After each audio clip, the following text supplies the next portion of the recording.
Hi, Paul Wilkinson here. Maybe the thumbnail has brought you to this video, or if you're one of my subscribers, you're interested in this topic. In this short video, I'm going to try and show my own personal viewpoint. This is my own personal viewpoint, and many other musicians as well, of course. But there is not just one truth, so this is not just the gospel, of course. About modes and how some of them have more of a sort of a brighter sound. Dangerous using these words, against a warmer sound, sunlight against the earth, a tree against the roots of a tree, and all those kind of things. We can use different analogies, but we are talking about nomenclature here, so it's very, very dangerous territory. We need to try and feel it more really on a transcendental level if we can. So the idea of this video is to just lay them out for you so you can hear them from what I class as the brighter modes going down towards what could be called warmer or darker, very dangerous territory using these words, of course. But just have a feel. Let's get the words aside. Just have a listen to them and see what you think. I mean, there are laws of overtones, and in this video I'm not going to go into that, but you should Google overtones and the harmonic overtones if you want to find out more about that. But certain notes come from the overtone series, and some of them we have to find by flipping them upside down. So the buzzword that Jacob Collier was interested in was that thing called negative harmony, wasn't it, where you find another note. So in the overtone series, for example, the E comes from the overtone series of the fundamental of C. But when we start looking at the B flat, well, that comes from the D, but a reciprocal tone, like twisted upside down, like negative back to front. So I did say I wasn't going to mention too much about the overtones, but I think it's important just to put this into perspective before I show you these different modes. So if we look there in front of you, you can see from that diagram there, we have the diamond notes. So if we look at that C with the lines round it, that C there, when you play that C, you get the overtone of E, which is on the top clef there. That is an overtone of that. That is the fifth note in the overtone series. So as we go up, the next note up, the G diamond, consequently you will get the third from that G, which is a B. And then if we go up to the next note, which is a D, the third it will generate is an F sharp. So those are what I would call the bright. So they're high up on the page that you're looking at, of course. So they feel, to me, using those words again, they feel, just for ease of use for the moment, but they feel higher, they are sharper.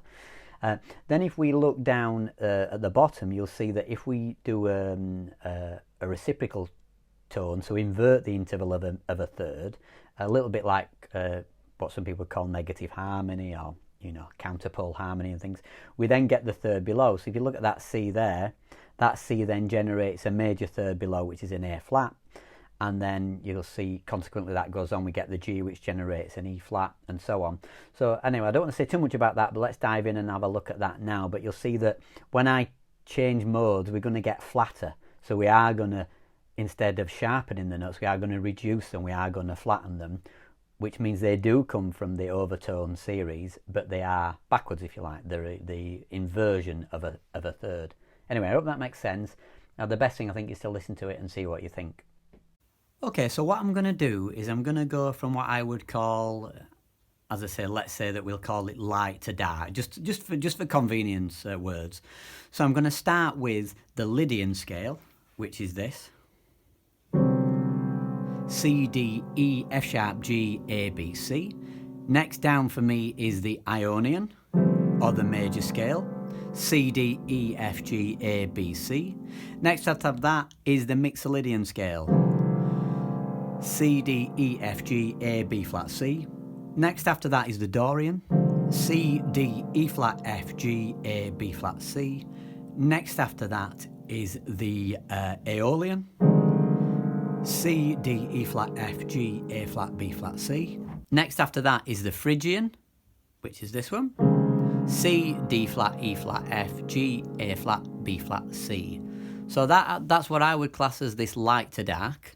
So using those words again, dangerous, I know, but here we go. So I'm just going to improvise within all those modes. I'll list them out as I go along and see what you think. I'll shut up talking now and let you hear the feeling of that, and then just think about that and see how you might use that in your writing and your composing. Here we go, starting with the Lydian.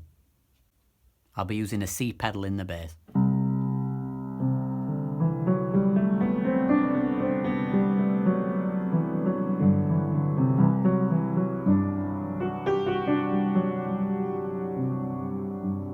Aeolian,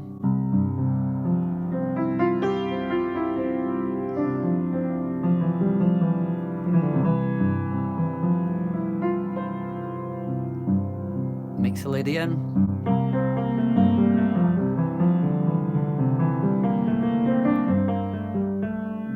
Dorian,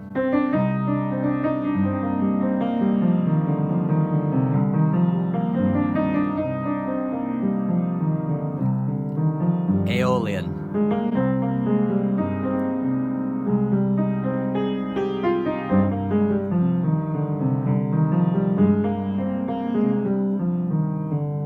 Phrygian,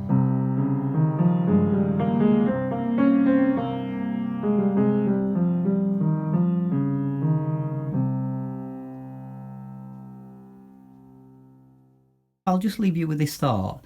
Let's play a scale starting on C, and each time I'll sharpen the fourth note. So I'll go,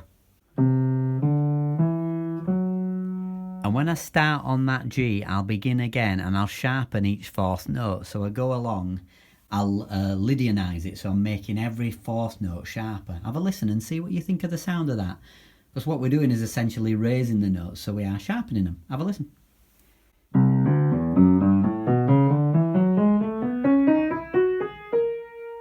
So there you get the idea of that. Now let's try it the other way, where I just play the first four notes of a scale, and then on this note I begin a new key of F major,